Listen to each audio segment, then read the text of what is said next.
Remarks of the President on presenting the NASA Distinguished Service Medal to Commander Alan Shepard, Rose Garden of the White House, May 8, 1961. Ladies and gentlemen, I want to express on behalf of us all the great pleasure we have in welcoming Commander Shepard and Mrs. Shepard here today. I think they know, as citizens of this great country, how proud we are of him, what satisfaction we take in his accomplishment, what a service he has rendered our country. And we're also very proud of Mrs. Shepard. I know that the other members of this team who are astronauts know that our pride in them is equal.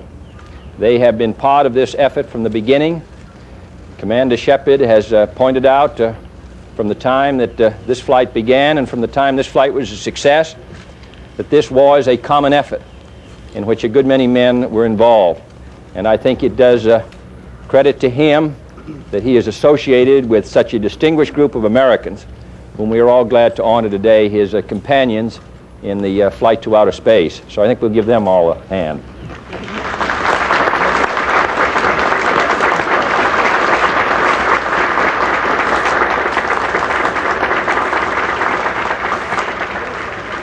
They are the tanned and healthy ones. The others are Washington employees.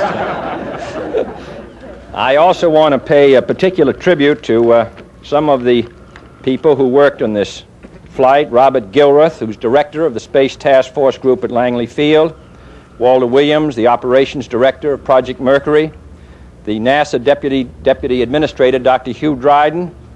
Lieutenant Colonel Glenn, Jr., and of course of Jim Webb, who's head of NASA. Most of these names are unfamiliar. If this flight had not been an overwhelming success, these names would be very familiar to everyone. So I think that it's very appropriate that that in this success that their work should be acknowledged. And I also want to pay cognizance of the fact that this flight was made out in the open with all the possibilities of failure, which would have been damaging to our country's prestige. Because great risks were taken in that regard, it seems to me that we have some right to claim that this open society of ours, which risked much, gained much. Now I want to give this award, the National Aeronautics and Space Administration Awards, to Alan B. Shepard, Jr., the NASA Distinguished Service Medal, for outstanding contributions to space technology. His flight as the first United States astronaut was an outstanding contribution to the advancement of human knowledge of space technology and a demonstration of man's capabilities in suborbital space flight. Signed and sealed at Washington, D.C., this 5th day of May, 1961, James E. Webb, the Administrator of NASA, and Hugh L. Dryden, the Deputy Administrator of NASA. This is a civilian award for a great civilian accomplishment. And therefore, I want to again express my congratulations to Alan Shepard. We're very proud of him.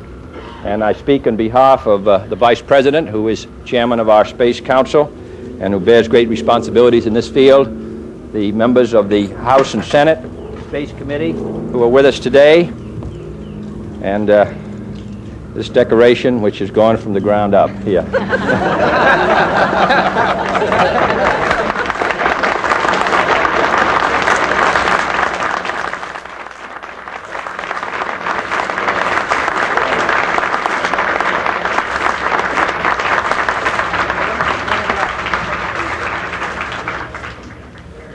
Thank you very much, Mr. President and Mr. Webb. I thought that last Friday was a thrilling day. Today even surpasses last Friday. And as a matter of fact, I got far less sleep last night than I did the night before the flight. I am very, very mindful at this moment of the honor which has been bestowed upon me,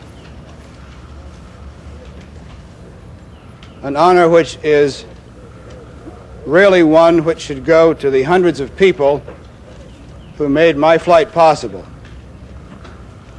We have been working approximately 2 years, as you know, because of the press coverage which we've had, on a devoted effort to put a man in space. And it is really to these hundreds of people that the accolades of today should go. We are most anxious to talk with the President here in a few minutes to tell him about our flight. And I understand we have a chance later on today to tell you all and to tell the world about it. Thank you very much.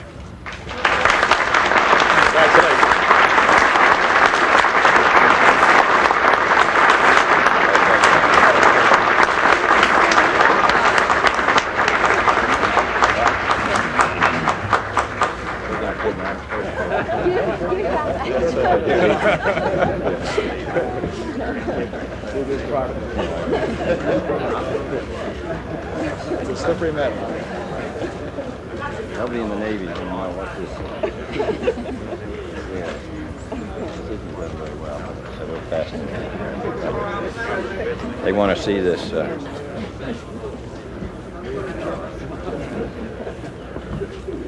It's a lovely day, isn't it?